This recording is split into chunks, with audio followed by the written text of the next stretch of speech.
What is up, bros? Josh here. Today's video is all about the tier 6 Italian cruiser, the Duca D'Aosta, and is it worth it? Tier 6 as a cruiser tier itself continues to get more and more competitive over time, since more and more ships that are more and more niche or unique continue to get added. So to stand out as a cruiser, especially a premium cruiser, it's harder and harder as time goes on. Let's not even talk about how good the tier 6 battleships are.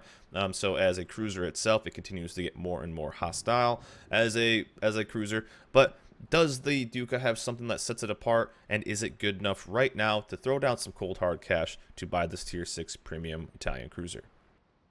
First, we'll dive into some stats and then show some gameplay as well, talking about the pros and cons of this ship and a premium cruiser at this tier. I'll give my opinion on the ship and whether I think it's worth it or not, but in the end, it's going to be up to you on whether you think this ship is worth it. It may match your play style where it doesn't match somebody else's. But the stats itself, 29,700 health pool, that's pretty good, but one of the main things that is kind of known for cruisers is getting exploded and by battleships, and then is these tall, flat-sided walls. This thing is not going to be tanking much damage.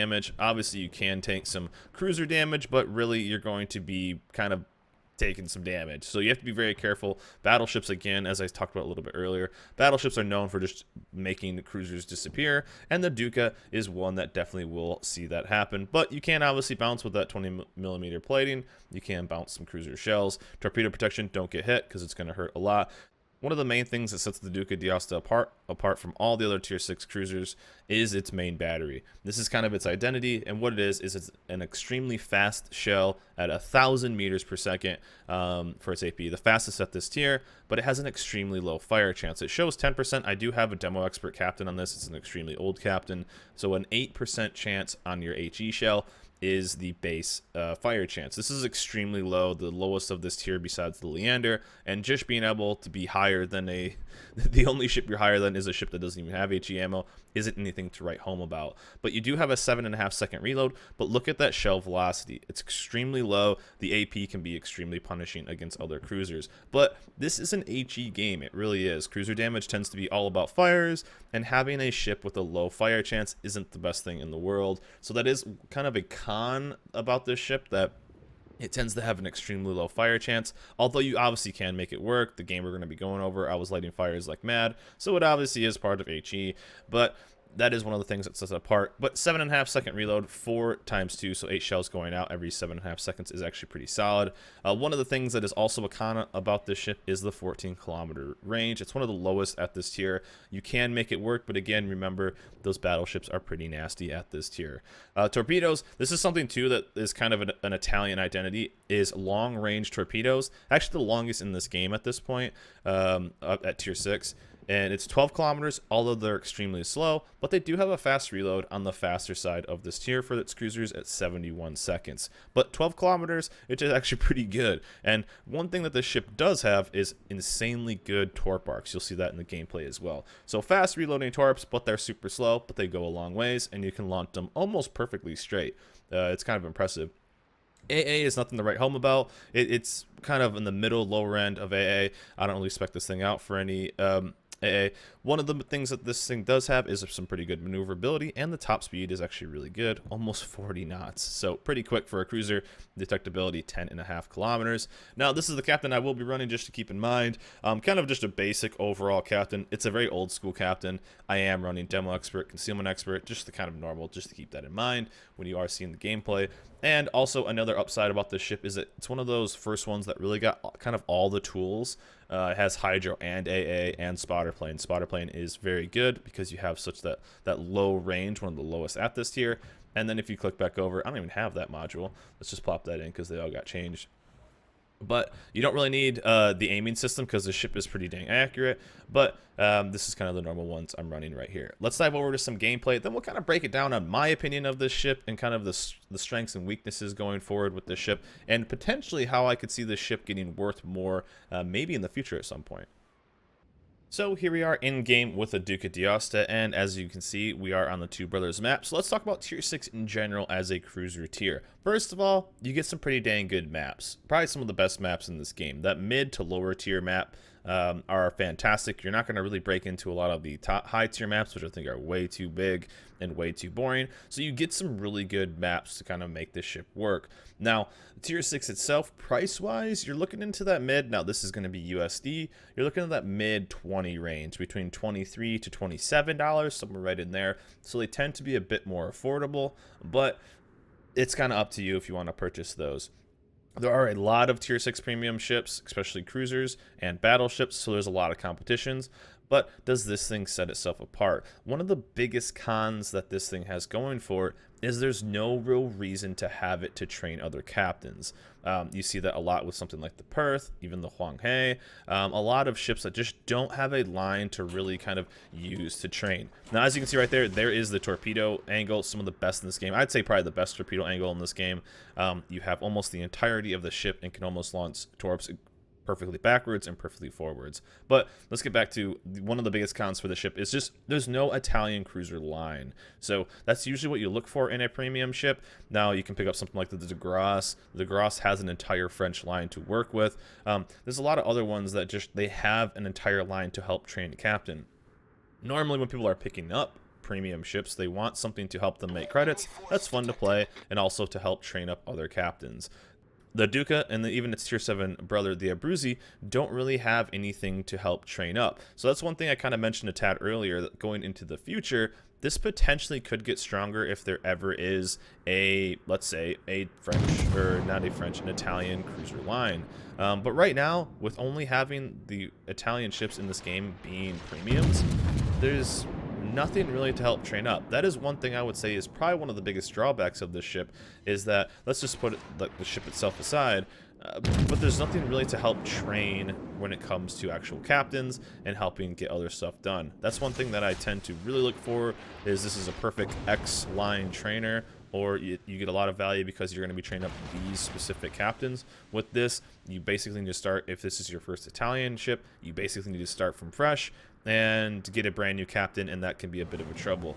If you have a battleship captain going into cruisers, that's what I ended up doing for a long time until I just made more, is you'd have a battleship captain and then you'd basically just be throwing that on the cruiser or vice versa. So one of the biggest drawbacks is that it doesn't really have a line to have any kind of synergy with, and you could get into some trouble with having to make another captain, especially if this is a one of your first premiums. So I would put one of these ships, or I would put this as not the best ship for somebody that's brand new to the game or doesn't have a lot of premiums to kind of choose. You would want something that's probably a bit more on the USN side or the IJN side, even maybe the Russian line, something that can just get a bit more synergy with making more use out of training captains that you can use elsewhere. I guess that would easily be one of the biggest drawbacks when it comes to it. But one thing this ship does have is it has a kind of unique playstyle. Now, is it the strongest one? That's debatable. But one thing it does have is it has lots of tools, and it kind of plays a tad more like an IJN destroyer or IJN cruiser, and that's you want to get into situations where ships are pushing into you. As you see, I've been launching a ton of torpedoes, and with those torpedoes, I'm kind of pushing things away. I might as well be using my reload, because every 71 seconds I have a new set of torpedoes, and with those torp angles, I can use them on all kinds of stuff. And again, as I said, I kind of made fun of, and this ship is kind of a meme on my channel. I didn't really like this ship for a long time. I thought it wasn't very good, but one thing that the ship does have is using those torpedoes. Use them as an offensive weapon, as a defensive weapon. They're extremely long range. Just throw them in there. Just be careful of that ship that's in front of you that you wouldn't think would normally get hit by torps, but remember, they're extremely slow. So what this thing does is it has some great tools to kind of work around, and you're going to see me get into a situation where we're going to play some Bring Around the Rosie for a ship. I think I even called it, like, this is the stupidest thing I've ever done, but you'll see me get some 200 IQ plays on another battleship, and this is a perfect game to kind of show that this is something that only this ship could do. Again, I'm already looking for my torpedo, which is already 45 seconds coming back up. But you're going to see kind of, this is a situation I could have only done with this ship. I popped my hydro, I popped my plane. These are all tools that this ship has. And we're going to make some magic happen here against all these ships. But again, so kind of some pros. Tier 6 cruisers tend to be relatively cheap. that's not too bad, right? You could get one. But one of the biggest cons, again, no real line to kind of have any kind of synergy with. You can't really use anything to really help train up other captains. And how would I rate this ship strength-wise? Now, I remember I got a lot of hate last year, and the ship has kind of grown on me over time a little bit, but I really wouldn't put the Duca as being one of the strongest tier 6 cruisers. I'd actually put it on the bottom half. I put it on one of the top 5 worst premiums. That was, I think, last year's video, and I got a lot of hate. This ship has a pretty big fan base, but I would still put it, maybe not one of the worst premiums out there, but I would put it on the lower end for sure of tier 6 ships in general, or tier 6 cruisers, even premium cruisers. I feel like you can find a lot better value when it comes to tier 6 premium ships. Again, I think some of the biggest drawbacks is you just need to kind of start fresh everywhere. Now you can have good games, and I tend to have actually pretty damn good games. I remember during this game, one of my subs even said, like, you need to find a new ship that you really dislike, because like, I always have good games in this, and this is another good one. Is it one of the best? No, but it does bring a unique, and I respect that. When something brings something different and unique to the game, I always like that. Again, right here, you can kind of see I'm kind of waiting for what's going to end up. I'm kind of waiting for this move, but remember, with my really good torpedo arcs, I can hold down both the front and the back with this torpedo arc, but we're kind of in this weird Mexican standoff. I'm also waiting to see if that Mahan peeps around, because we'll just take him out too. But we're trying to figure out the best way to move. I don't want to YOLO, because those flat walls can actually get me in trouble. But look at that torpedo arc. That's one of the biggest things I love about this ship, is you can just be so aggressive with those torpedoes. But a couple other things that this ship kind of lacks. One thing, when it was tier 6 ranked, you just saw that this kind of just got outclassed by a lot of other stuff. And one of the main things is flexibility. One thing that other ships can do at this tier is kind of post up against islands and shoot over. You really don't have that freedom. This would be considered what I would always call an open water ship.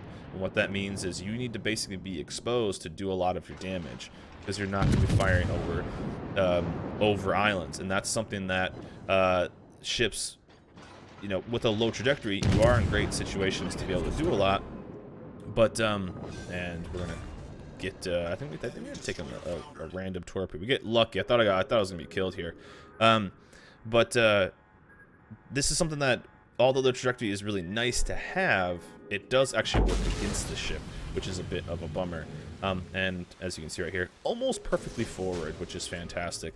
And we can work that. We're just gonna nope out of this, and I think we get lucky, because I think this dude shoots HE. I think. I thought I was going to be obliterated here. We got super lucky. He shot HE, so we'll take that. The backing up battleship going to shoot the HE and go right into our torps. So it ends up working out for us. Again, this is the only ship that could have done this in this situation, so I definitely wanted to show off some strengths of this. And we'll take the boop boop right there. And again, I thought that maybe the Lion would push around and we'd have to just kill some time, which we easily can. Slam on the gas forward and get going. Now, you could have potentially had some success here with, let's say, the Nuremberg or the Makarov, the tier 6 Russian cruiser. You could have done similar things, but I think this, having all the tools and whatnot, is something that is kind of unique to what this ship could have done. So just kind of a little shout out to the Duca. But going forward, though, this ship will really shine if there is ever an Italian cruiser. So my opinion for the ship right now, and the next few minutes is going to be just goofy. It's going to be me going around this, waiting for the ship, and then going around it, and then kind of disengage. It's a bunch of goofiness. It's actually a bunch of goofiness. But and there's the AP. This is where it can kind of shine too, when it's called an AP boat. The AP definitely does slap, and we got super lucky again. We are getting good alpha damage with that, and I think we hit him with 1, but we don't get a flood. Then our DD is going to go around. I think we get it with 1. Now, we could have probably done more damage there with like a Nuremberg, or even basically anything else. Even the glass would have been nice too. Well, that's one thing that's also gotten a lot stronger, is the French cruiser, the tier 6 tech tree. That it has the reload booster. This is something that continues to kind of just stay the same with the Duca, when other things tend to get buffed around it, it seems like. But still, it does bring something unique, and that's kind of one thing that I do cherish. Now this is something that maybe for like a collector could be kind of fun, and I thought that he was gonna leave the cap. I was super bummed, but he ended up capping it, so that was all right. And don't worry, we'll bring it back. But already 81,000 damage. About 10 minutes into the game, we got a bunch of torpedo hits, which is fantastic, and 2 kills already, and we're kind of holding down our own, and we're going to continue to go into this weird ring around the rosy game as I'm waiting for this lion to push so we can take him out with torps. So let's kind of think about some other things that this thing brings. It's fast, it's nifty, and it's kind of like a sporty cruiser when it comes to it, and I do kind of like that as well. Again, this is a ship that's kind of won me over the more I play it, and but is it something that is more unique than it is good, or more kind of niche than it is good? Yeah, that's kind of how I'm gonna place this. You know, you're gonna have a tough time with that low range stuff. Like, I mean, there's so many other things at this tier that just even up tier that well. Some of the biggest things that are wrong with this is you have a low fire chance, so going against other stuff that's higher fire chance, you're at a disadvantage. 2, it's focused on AP, having that high trajectory. Now, the AP is fantastic if things are giving you broadsides, but even if they're going to be bowing in or angling, they're 152 millimeters, so you're going to be lacking a lot of pen damage, a lot of ability to pen damage, or pen ships, so that's a big downside. So what ends up happening, especially if you're going against higher tier ships, let's say you get bottom tier, which tends to happen a decent amount at tier 6, not all the time, but it definitely does happen, is you're just not going to be penning anything when it comes to the AP. Now, if something is giving you broadside, you can obliterate them. You know, you get that adorable little Omaha that is sailing broadside, you're going to punish that Omaha for sure, but basically everything can punish an Omaha. But going against other stuff, I mean, you even saw 3-4K salvos when it came to battleships. That's something that isn't out of the ordinary. You could do that with basically anything. So one of the biggest things, and I guess the biggest cons of this ship, is that it does have a low fire chance, a low range on the ship, so it has a tough time up tiering where other ships don't really have. And it has no line to have any kind of synergy in it. Upsides, it's a tier 6, it tends to be relatively low on price if it even does go on sale, and it does have a kind of a unique play style. So in my opinion, going forward with this ship, I personally don't think the Duca is quite worth it. If you are looking for especially a new one, I just don't think it's new player friendly. I don't think it's anything really that strong. There's so many situations. This one, we kind of had that fast reload and kind of got that range on stuff, but that is something we probably could have done with something else, maybe a tad easier. But you do have those extra tools, and you do have something that is kind of unique to this ship. But is that something that I couldn't have done in, let's say, Badiani or even a tech tree ship? I probably could have. You know, this is something that I tend to play every once in a while. Again, it's kind of like a meme to my channel, and is kind of just funny, I guess, to make me kind of play it, because I really just don't like it, because I just feel like it misses a lot of strength at this tier. And with how this tier is, again, I kind of mentioned the tier 6 battleships a lot, is that you want something that has range and can run, which this thing can, but it lacks the first part. But you'll kind of see some pretty decent strength here with the ship. Again, this is probably something I could have done with the Nuremberg, with the Grass, with the, you know, there's a lot of tier 6. It's tough to really put a lot of saying this ship is worth it when there are just better choices out there, especially as at that tier. So I would put it kind of real middle, maybe bottom tier for this tier 6 premium choice. Now, can you go out there and have great games? Yeah, we had a great game in this game. We had a lot of fun this game. I've had some fantastic. My biggest kill game was in this ship, believe it or not. My highest kill game on my account was in this game, was in this ship. But do I still feel like it's worth it? If you have some, you know, maybe you want an Italian ship, maybe you're gonna kind of hold off for maybe an Italian cruiser line. You want to hold off a tad and maybe have a captain ready, or an Italian captain. you know, maybe set up for the future, sure, go for it. You know, you have some other ships, the Abruzzi at tier 7 as well, you could, but that's going to be more expensive. You're adding at least, you know, 5, 6, 7, 8 bucks to the price. So a fun tier 6, maybe, if you want to do that. But do I think this is the ship that will, for a new player, make or break the game and have it just be a ton of fun? No, not really. I think that there are much better choices when it comes to the tier 6 premium shop, and really you can get a lot out of a bunch of other ships. But you do have a unique playstyle, you do have a lot of tools, and you can get a lot of things done in this ship, but in the end you could have done them in basically any other premium ship.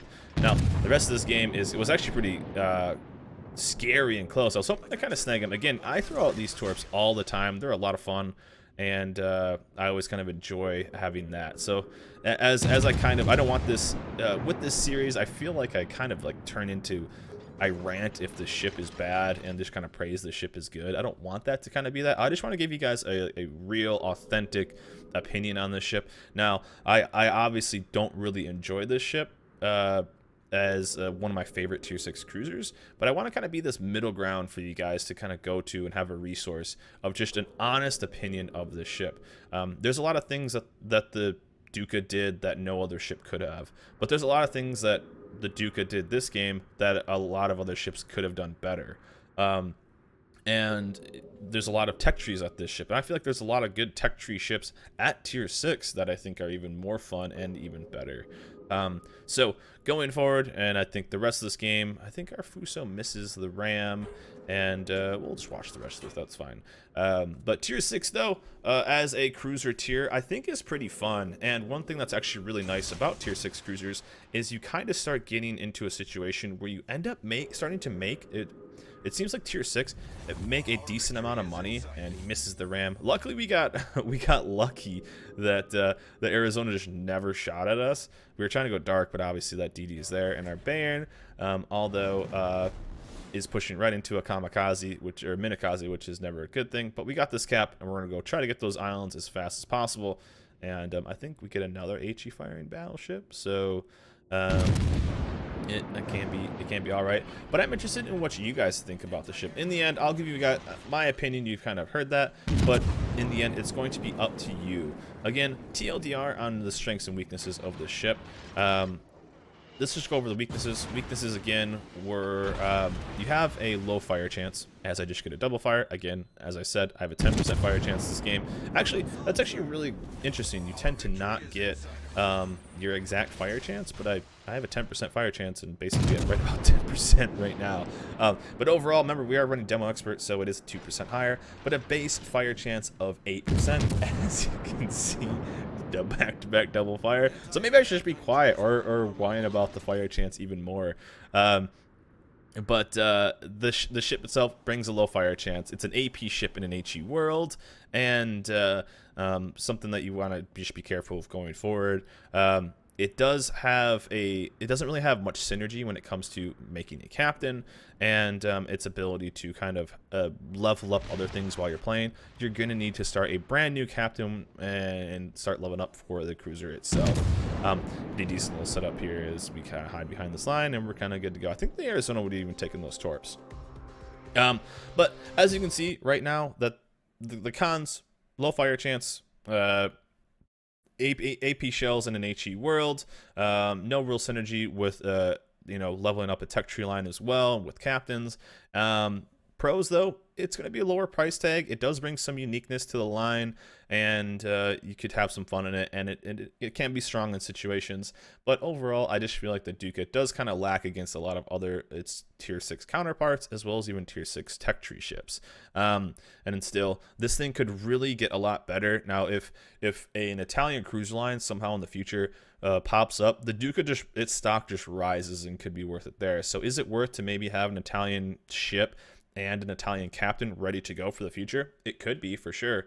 But right now, I feel like without really having those and just having this weird random captain that is only usable on one ship, it does definitely lose some value there. So in the end, it is definitely up to you guys on whether you think it's worth it, and because it's your money.